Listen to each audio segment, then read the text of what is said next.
कैसे हैं आप सब। मैं हूँ नटखंडिया। मैं आई हूँ कहानियाँ सुनाने। चलिए जानते हैं अगले भाग में क्या हो रहा है। रूही को अपने घर आए 2 दिन बीत चुके थे। शादी में सिर्फ 7 दिन बचे थे।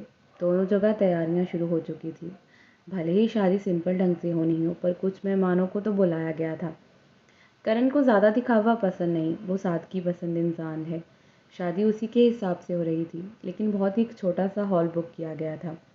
आज रूही अपनी माँ के साथ बाजार आई हुई थी शादी की शॉपिंग करने। गांव में कुछ खास तो नहीं मिलता, पर आसपास कुछ बड़ी दुकानें थी। वहीं पर वो अपने कपड़े लेने आई थी। वहाँ का दुकान वाला हंसते हुए कहता है, सुना है फौजी से शादी कर रही हो, बड़ी अच्छी किस्मत है तुम्हारी, भला लड़का मिल गया। रूही बस मुस्कुरा कर रह जाती है, क्योंकि बड़ों के बीच बोलना उसे अच्छा नहीं लगता और उसके पेरेंट्स ने हमेशा उसे अच्छा ही करना सिखाया था। काजल जी खुशी से कहती हैं, हाँ भाई साहब, लड़का बहुत अच्छा है, भला परिवार है, और परिवार की तो क्या ही कहूँ, मेरी रूही को बहुत प्यार करते हैं। काजल जी की बात सुनकर दुकान वाला मुस्कुरा कर कहता है, अच्छे अच्छे कपड़े दिखाता हूँ, सर्दी भी शुरू हो गई है तो रूही के लिए सर्दी के कपड़े भी ले लेने, क्योंकि मीरा जी बहुत सारी ड्रेस पहले ही ले चुकी थी। तो काजल जी उसके लिए सूट वगैरह ले रही थी, क्योंकि रूही को सलवार सूट, पंजाबी सूट बहुत ही पसंद थे। रूही पंजाब से थी तो पंजाबी कपड़े तो पहनेगी भाई। रूही ने रेड कलर का पटियाला सूट दुकान वाले ने जो दिखाया वो बहुत ही पसंद आया। दुकान वाला कहता है, भाभी जी फेरों के लिए भी तो सूट चाहिए होगा, ये देख लो 1 नंबर पीस है, अभी अभी दिल्ली से आया है, बहुत प्यारा लगेगा रूही पर। काजल जी सूट देखकर मुस्कुराकर कहती हैं, सच में भाई साहब सूट तो बहुत खूबसूरत है, दुपट्टा भी इतना हैवी है, बिल्कुल ब्राइडल लुक है। काजल जी हंसते हुए कहती हैं, शादी में पर ये लहंगा पहनेगी, सूट मुझे पसंद है, आप पैक कर दो। एक एक करके काजल जी रूही की सारी शॉपिंग करवा रही थी। जब उनकी शॉपिंग ख़त्म हुई तो वो कपड़े वगैरह लेने के बाद ज्वेलरी शॉप में चली गई। 2 दिन में सब कुछ कंप्लीट करना था, क्योंकि बाद में रस्में शुरू हो जाएंगी और रूही का घर से निकलना बंद। पता पता नहीं क्यों, पर काजल जी को रूही उदास लगती थी। पिछले 2 दिनों से जब से वो लौट कर आई थी, वो बस दिखावे का मुस्कुरा रही थी। ज़्यादा कुछ पूछने पर भी वो कुछ कहती नहीं। रूही के पिता का कहना था कि वो घर छोड़कर जा रही है, इसलिए उदास है। इन 2 दिनों में करण और रूही की ज़्यादा बात भी नहीं हो पाई, क्योंकि दोनों ही अपनी अपनी शादी की तैयारियों में बिजी थे।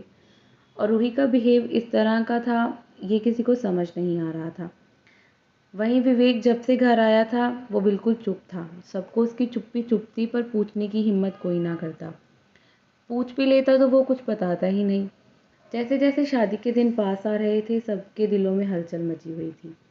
मीरा जी काव्या के साथ शॉपिंग करने में बिजी थी। काव्या यहीं रुकने वाली थी शादी तक। विराट इसके बहुत खिलाफ था, पर प्रतिभा जी ने उसकी सुनी ही नहीं।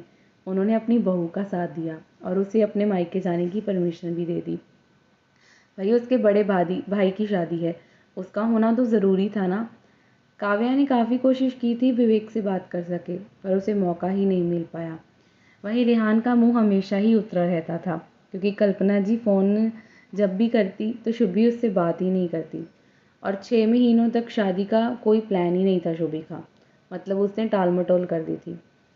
उसका अभी लास्ट सेमेस्टर पड़ा हुआ है, वो पढ़ाई कर रही है, तो शादी पर कैसे सोच सकती है। धीरे धीरे वक्त बीत गया। रूही के घर में सारी तैयारियां हो चुकी थी। आज रूही के घर पर उसकी कुछ सहेलियां भी उससे मिलने आई थी, और उसकी बेस्ट फ्रेंड प्रिया श्री भी। प्रिया रूही के साथ ही पली बड़ी है, दोनों बेस्ट फ्रेंड हैं बचपन से। दोनों का घर भी बिल्कुल पास पास है। प्रिया अपने नाना जी के पास रहती है, नाना नानी के पास। उसकी माँ बचपन में ही चल बसी। उसके पिता ने उसे एक्सेप्ट नहीं किया, क्योंकि वो एक लड़की थी। बहुत ही सिंपल सी फैमिली से है प्रिया। रूही और प्रिया बचपन से एक दूसरे से हर बात शेयर करते हैं, एक दूसरे की मदद करते हैं।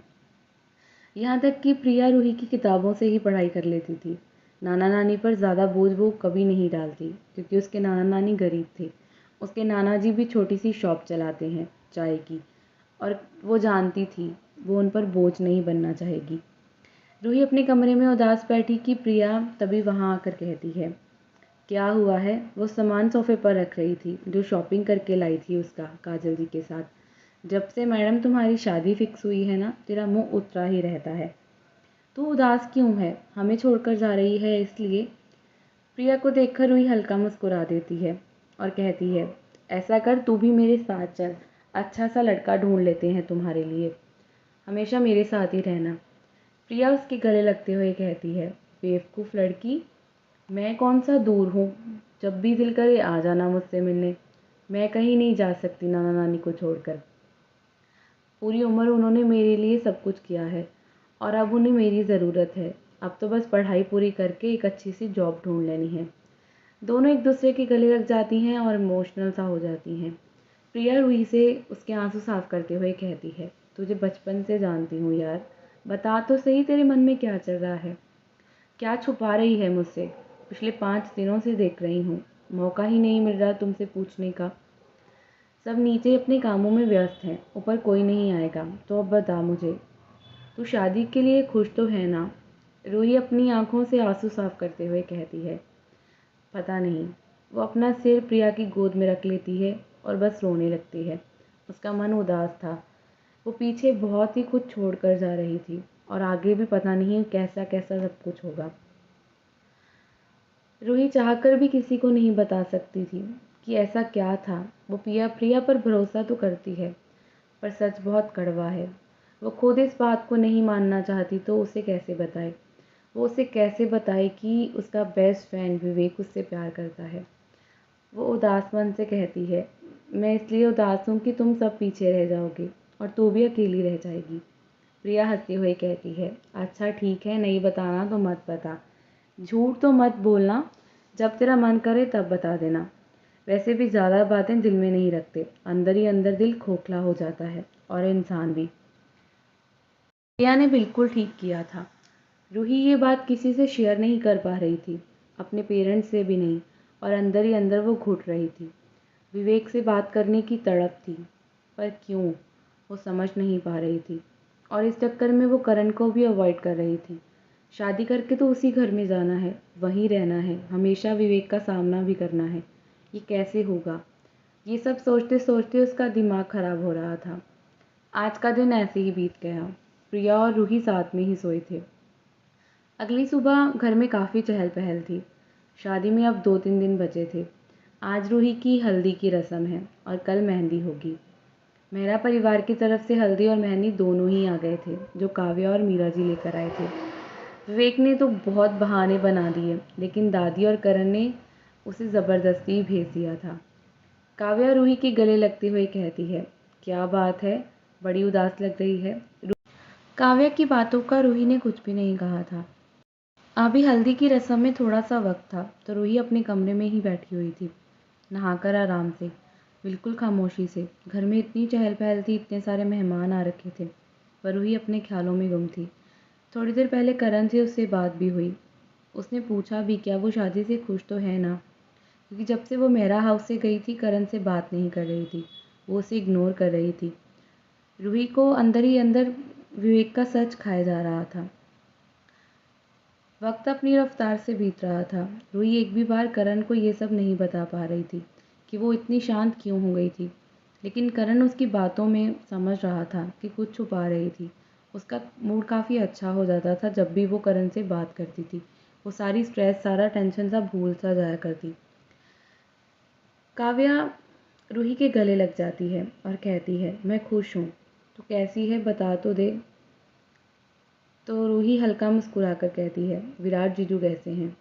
काव्या उसका हाथ पकड़कर बेड पर बिठाकर कहती है और रूम को बंद कर लेती है। अब बता, क्या हो रहा है? तेरी शक्ल ऐसी क्यों है, जैसे तुझे अभी ही रोना आ जाए। ऐसा लग रहा है तू कुछ छीन लिया है तुझसे। तू सच सच बता, तू शादी से खुश है ना? रूही बात को पलटते हुए कहती है, हम खुश हैं। ऐसा क्यों कह रही है? करण जी जैसे इंसान मेरी ज़िंदगी में आ रहे हैं, तो मुझसे इतना प्यार करते हैं। तो काव्या कहती है, क्या तू प्यार करती है भाई से? क्योंकि रूही 2 पल के लिए खामोश हो गई। वो बिल्कुल चुप सी हो गई और फिर कहती है, पहले का नहीं पता मुझे, लेकिन अब करते हैं प्यार उनसे, बहुत प्यार करते हैं। शायद उनके बिना आप जी भी नहीं पाएंगे। रूही की बातें सुन काव्या हल्का मुस्कुरा देती है और कहती है, मैं दुआ करूँगी तेरे और भाई के लिए कि तुम दोनों हमेशा खुश रहो, हमेशा तुम्हारी ज़िंदगी में खुशियाँ ही भरी रहें। काव्या और मीरा जी घर वापस चले गए थे, क्योंकि आज करण की भी हल्दी होनी थी। जाते वक्त मीरा जी रूही के गले लगकर उसे सिर्फ इतना कहकर गई, बस 2 दिन, फिर तू मेरे घर आ जाना रौनक बनकर। शायद मुझसे ज़्यादा खुश कोई भी नहीं होगा कि मुझे तेरे जैसी बेटी मिलेगी, इतनी अच्छी बहू मिलेगी। वहीं दूसरी तरफ मेहरा हाउस में करण अपने रूम में बैठा हुआ था। दादी ने उसका पूरा रूम अलग तरह से डेकोरेट करवा दिया था। पहले बहुत ही सिंपल था, लेकिन अब हर चीज़ बदल दी गई थी। वैसे तो करण को ज़रा पसंद नहीं कोई उसकी चीज़ों के साथ छेड़खानी करे, लेकिन अब उसका कमरा सिंपल अच्छा नहीं लगता। उसकी पत्नी इस कमरे में आने वाली थी। रूही की ज़रूरतों के हिसाब से चीज़ें करनी थी, इसलिए जो जो चीज़ें रूही को चाहिए थी वो सब कुछ अरेंज कर दिया गया था। करण के रूम में बेड से लेकर उसकी अलमारी तक चेंज कर दी गई। वो बिल्कुल नया जैसा कमरा लग रहा था और ये सब करण को अच्छा भी लग रहा था। उसने कुछ कहा भी नहीं क्योंकि ये उसकी रूही के लिए हो रहा था। चुपचाप से मुंह बनाकर बैठा हुआ था। अब उसकी ज़्यादा चीज़ें तो होगी ही नहीं, सब कुछ रूही का ही होगा। दादी देख रही थी, काम वाले लड़के तो बस आराम से काम कर रहे थे, इसलिए वो उन्हें जल्दी जल्दी ऑर्डर देने लगती हैं कि अच्छे से सब कुछ कर दो। करण की हल्दी शाम को होने वाली थी, क्योंकि उसकी आर्मी के कुछ दोस्त भी आ रहे थे, जिनके साथ वो सालों से बहुत ही साथ में रहता है और प्यार से। वहीं रूही के घर पर रूही की हल्दी की रस्म बहुत ही आराम से हुई। प्रिया ने उसकी मदद की। घर वालों ने ही हल्दी की रस्म की थी। रिश्तेदारों को बुला लिया गया था, जो कुछ रिश्तेदार थे, बाकी के सब शादी में होने वाले थे। रिवाज के हिसाब से औरतों ने ही हल्दी की रस्म की थी। पहले सहेलियों ने हल्दी लगाई, उसके बाद घर वालों ने। बहुत ही जल्दी रस्म हो गई तो प्रिया रूही को नहाने के लिए ले जाती है। देखते ही देखते शाम हो गई थी। जहाँ पर मेहंदी की रस्म होनी थी, सब लोग वहाँ पर अरेंजमेंट करने चले गए। रूही जब नहाकर बाहर आई तो उसने सिंपल सा सूट पहन लिया था। उसके गीले बाल अभी भी जहाँ से पानी निकल रहा था, वो खूबसूरत लग रही थी। हल्दी का बहुत नूर आ गया था उसके चेहरे पर। तभी उसका फ़ोन बजता है और वीडियो कॉल था। उसने देखा करण का फ़ोन था। बहुत ही हिम्मत की और करण का फ़ोन उठा लिया। करण ने जब रूही को इस तरह देखा तो बस देखता ही रह गया। उसके चेहरे पर हल्दी का एक अलग सा नूर आ गया था। वो इतनी खूबसूरत लग रही थी कि क्या ही कहने। करण मुस्कुराकर कहता है, मुझे पता नहीं ये 2 दिन कैसे निकलेंगे। सच कह रहा हूँ, अब तो मेरा कंट्रोल भी नहीं है खुद पर। तुम्हें बस अपने गले लगाना चाहता हूँ। रूही शर्मा जाती है। उसने कभी सोचा भी नहीं था करण जैसा इतना सीरियस इंसान फ्लर्ट कर सकता है, और वो भी रोमांटिक बातें करता है, और वो बेशर्म भी है। रूही की इस तरह शर्माने वाली हरकतें देखकर करण हमेशा से मुस्कुरा देता था, और वो किस तरह लाल टमाटर जैसे बन रही थी। करण सोच रहा था ये फ़ोन में से बात करते भी इतना शर्माती है, तो जब उसके पास होगी तो क्या करेगी। करण और रूही ने थोड़ी देर बात की और फ़ोन रख दिया, क्योंकि मेहंदी की रस्म शुरू हो जाएगी। वो लोग हॉल के लिए निकल गए जहाँ मेहंदी का फंक्शन था। ग्रीन कलर के लहंगे में रूही प्यारी लग रही थी। प्रिया ने उसे बहुत अच्छे से तैयार किया था। तो वहीं मेहरा हाउस में करण की हल्दी हो रही थी। सारी लेडीज़ ने करण को पूरी तरह से हल्दी से भर दिया था। वैभव और विवेक भी वहीं थे। विवेक पहले से अब थोड़ा नॉर्मल था। वो हंसता खेलता तो नहीं था, पर काफ़ी शांत था। पूछ पूछ कर सब लोग थक चुके थे। जवाब उसने किसी को नहीं दिया। शायद उसके पास खुद भी जवाब नहीं था। उसने खुद को समझा लिया था, खुद के दिल को समझा लिया था कि अब उसे बस दिखावा करना है। वो रूही की यादों के साथ अपनी ज़िंदगी बताएगा। वो रूही की यादों को अपनी ज़िंदगी बना लेगा और उसे देखकर खुश रहेगा। वो अपने भाई के लिए खुश है और रूही के लिए खुश है। वो कल्पना जी की बात को मान गया था कि अपनी मोहब्बत को खुश देखकर खुश रहना भी बहुत बड़ी बात होती है, और वो ऐसा ही करेगा। हल्दी के हिसाब से लड़के वालों ने सबने येलो कपड़े पहने थे। करण की फैमिली में हल्दी का फंक्शन बहुत ही बड़े तरीके से हो रहा था, और कल करण की और रूही की संगीत की सेरेमनी थी। इसलिए सब लोग रूही के गांव की तरफ ही निकल जाएंगे और वहीं पर रुकेंगे और वहीं से बारात जाएगी। रुकने का अरेंजमेंट सब कुछ हो चुका है, और करण इतना खुश था ना रूही से मिलने के लिए। वो तो बस चाहता था अभी उड़ के उसके पास चले जाए। करण ने ये 4 साल कैसे बिताए वही जानता था। करण की हल्दी की रस्म बहुत अच्छे से हो गई थी। मिलते हैं अगले भाग में।